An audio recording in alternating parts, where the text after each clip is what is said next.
রাজ্য সরকারের টাকায় বাংলার বাড়ি, আর সেই টাকা পেয়েছেন বিজেপির নেতারাও একাধিক জেলায়।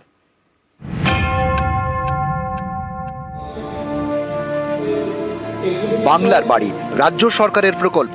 এই প্রকল্পে আবেদন করলে পাকা বাড়ি তৈরির জন্য টাকা দেয় রাজ্য সরকার। আলিপুরদুয়ারে এই টাকা পেয়েছেন এক বিজেপি নেতা সুখচরণ দাস। আলিপুর 1 নম্বর ব্লকের উত্তর জিতপুর গ্রামের বাসিন্দা। স্থানীয় বিজেপি নেতা, পেশায় রাজমিস্ত্রি। মাস 6 আগে বাংলার বাড়ি প্রকল্পে আবেদন করেন। মঙ্গলবার প্রথম কিস্তির 60,000 টাকা পান।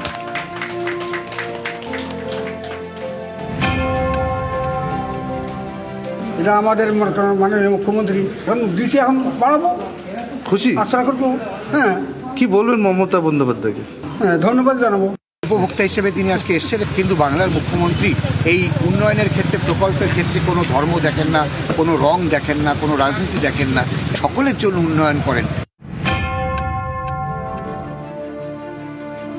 শিলিগুড়ির নকশালবাড়ি, এখানকার রঘুজোতের বাসিন্দা ঝরিয়া ওরাও। স্থানীয় বিজেপি নেতা, পেশায় দিন মজুর। সম্প্রতি তিনিও বাংলার বাড়ি প্রকল্পের প্রথম কিস্তির টাকা পান। পাওয়ার যোগ্য, এবং সরকার যদি দেয় এইভাবে গ্রামের মধ্যে, তো গ্রামের লোকের উন্নতি হবে।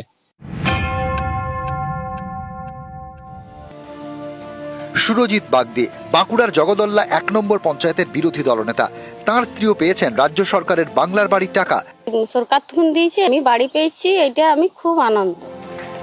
নিউজ 18 বাংলা।